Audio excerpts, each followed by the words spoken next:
So can we talk about the NanoHip? What is the backstory of NanoHip? Like, where did the idea come from? Like, what's the basic kind of like the backdrop? Well, I'll let him explain the technical part first. Yeah.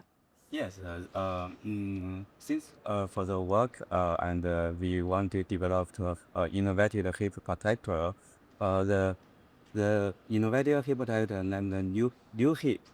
The new hip is developed to address the critical issue for the hip fracture among the elderly. Since Common. yeah, since the elderly is have high risk for the fall related injuries. Yeah. So we developed a new kind of hip protector, which can provide the very good hip protection, and also can offer comfortable adaptive body fitting for different people with different body shapes. How big was the team on the NuHip project? For the project, we have four research members. Yeah. I mean, how many years of development time went into it? We do maths. The new hip for around 2 years, but the new hip is based on our core technology, lambda smart protection materials, which have developed around 7 years. Yeah. Can you talk about the status quo? What was before NuHip? Like, can you talk about basically how things were before NuHip came along? For the new hip, and we have developed technology, which is inspired from the Mary coral. Since you know that the Mary coral have a bicontinuous structure, so that for our new hip, it has a micro bicontinuous structure. A bicontinuous structure means that our materials have two phase materials. For the two phase, it has the hard phase. Hard phase is made from supplementary materials, which can allow the materials to adapt to different body. And for the soft phase, it compares aesthetic from the silicone. Oh, and for the soft phase materials, it has very good impact protection performance by the microstructure deformation and the friction of the molecular chains.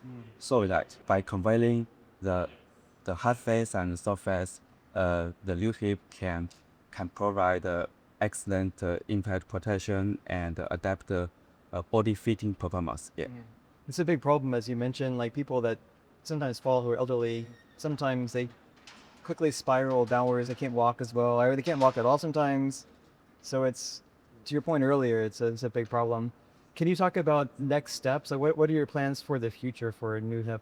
For our product, new hip, we hope that can make a big difference in reduce the fall-related injuries among the elderly.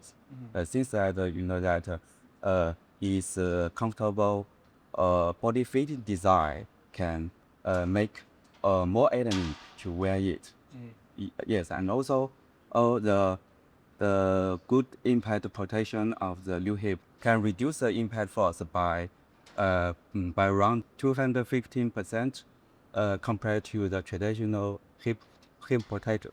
And our new hip can reduce the impact force to below 2,500 Newton, which is far below the bone fracture threshold force. So that which means that our new hip is highly protective for people. Yeah, and we also plan to conduct a large-scale trial to collect the user feedback, which can help us to refine the product. Is that trial still in the planning phases, or is that beginning now? Is in the planning stage. Yeah. Can either of you speak to some of the challenges that were encountered in developing NuHip along the way? Like, what were some of the most difficult aspects of it in development? I think the key issue is that how to balance the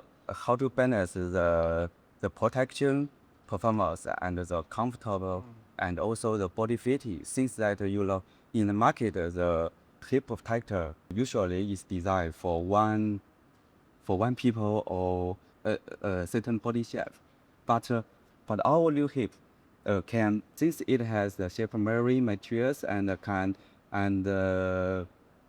we can hit it and so the new hip can adapt to different body shape. Yeah. In terms of the trials, are you planning on doing that by yourself? Are you partnering with a different organization? Can you talk about that kind of next step?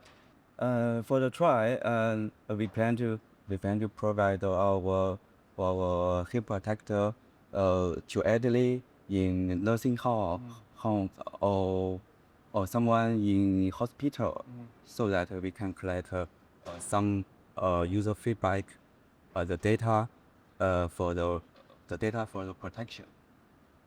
Any more aspects you wanted to add about? Yes, I just want to reiterate that, in our institution, we focus on market-driven and demand-led projects. And this one is a good example. And that, as you say, before the NuHip, all the protectors, they are there and they are, not form-fitting.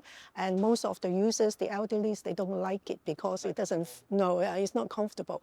And so, with the two hard and soft materials that our researcher here explained, it means that it's easier to wear, and then the users will like it better because it's form-fitting.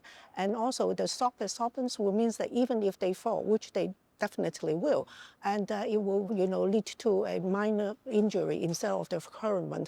And then the trial phase, we are actually working with the sponsor of the project with a view of commercialization, because at the end of the day, if you don't have a product, people don't benefit. And for the aging society, this is what we want to do for them. That's a good point, though, about the usability or the comfort. Like if something is annoying, like it could hurt traction, even if it's really effective. So it's a really important aspect to make sure that it's comfortable, that people like the protection, but also that they don't mind wearing it. Yes, exactly. That is why we are planning, the trial phase, and actually we are working with sponsors, because at the end of the day, we might think that something that the users might like, but the feedback from the users will tell us is that it is not this color or this area or this, softness. And so I think that it is very important to have the iteration phase as well before the full commercialization. Well, thanks to both of your time. Congrats again on the win. Thank you so much. Thank you. Thank you.